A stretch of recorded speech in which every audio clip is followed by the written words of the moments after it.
Formal nang isinarado ang kalsada ngayong araw sa kasentrohan ng bayan ng Nabwa sa intersection Tubato intersection sa Maharlika Highway ng Camarines Sur.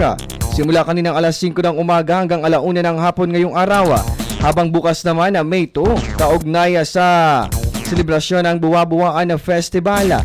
Kaya patuloy na ang pag-abiso ng PNP sa mga motorista na dumaan muna sa mga alternatibong ruta.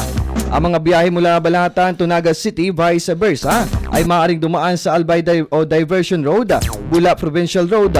Light vehicles naman sa Santa Cruz sa Sitio Maliban, sa San Esteban Road. Habang sa Balatan to Legazpi at vice versa naman ay maaaring dumaan sa Nabwa Batolibon na Pulangi Road. Habang ang biyahe nga Naga City to Legazpi City ay pwedeng dumaan sa Nabwa Irigas City Masuli Road.